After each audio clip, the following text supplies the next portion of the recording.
All right, so let's have a look at an updated version of the first live stream that we ever did for Ragdoll, where I had this character here, and he was shot by a bullet, and our mission is to sort of take you to the basic Ragdoll steps to apply physics first to the gun, and then I'm going to apply it to the whole character to sort of show you the general workflow for use of Ragdoll in your animation scenes. So to get started, let's see if we can apply physics to just the gun. And in this case, the gun is sort of driving the hands. So whatever the physics does to the gun, it will also drive these sort of IK hands. And apart from that, like there's nothing special going on here. This rig is supposed to represent your general character animation rig. Like it's got IK handles for hands, and in this case also legs, pull vectors and things.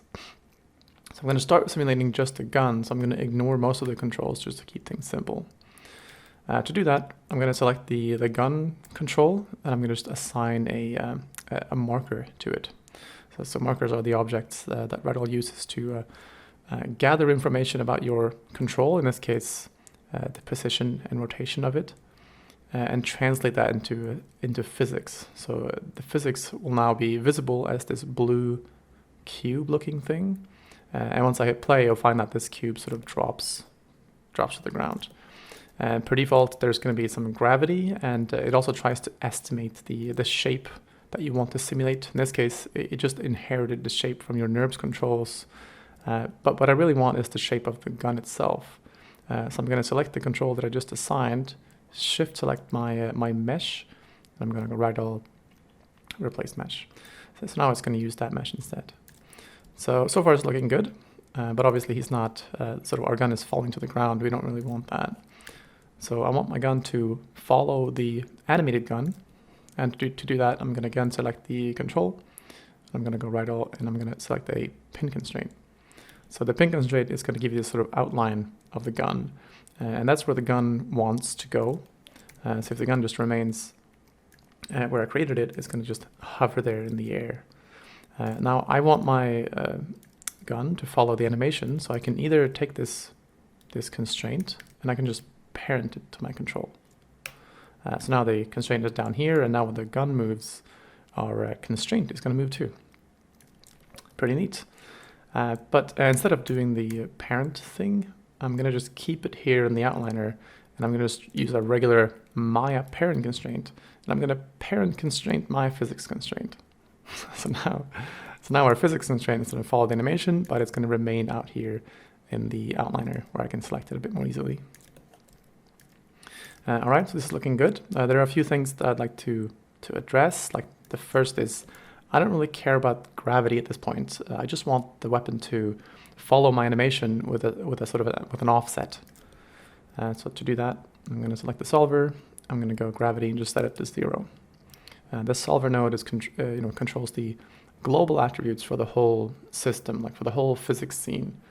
So you have things like whether it's enabled or not, and when it's supposed to start simulating in your timeline, and quality attributes like the substeps and iterations. In this case, I'm just going to set gravity to 0, which means that now it will not actually fall, but it will still follow our animation. The next thing I noticed is that as soon as it approaches him, it starts going through the body. So I'm going to address that by just selecting the body meshes and assigning a marker to that too. Per default, it assumes that you want to simulate these parts, but in this case, all I want them to do is follow the animation to 100%. So I'm going to select, select the meshes, and down in the outputs, you have the marker. I want their behavior to be animated. So now they're gonna do exactly what the animation is doing, and the gun is now gonna be colliding against that. All right, so we got some nice behavior. You notice that as soon as it hits the body, it starts to get a little nice jiggle to it.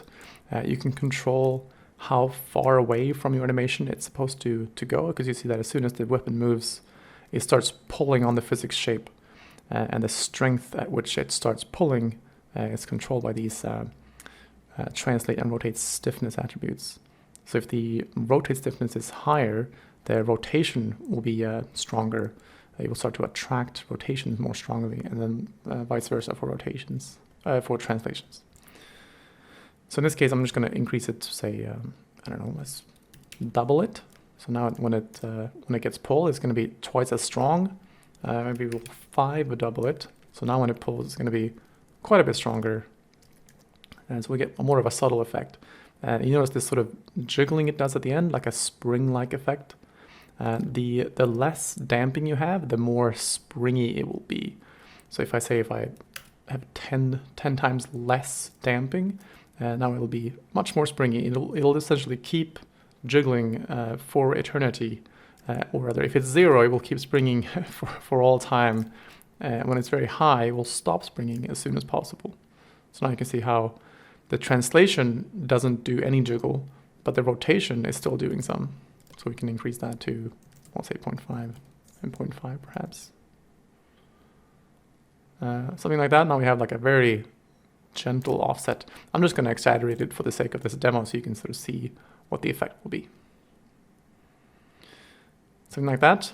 All right, let's try it. So now you'll notice that as soon as if I just hide the solver node, then you'll notice that nothing is changed. Like the input animation that you had originally is unaffected. There are no connections made to your keyframes, to your channels, and no control has been sort of overridden by physics attributes or anything of the like.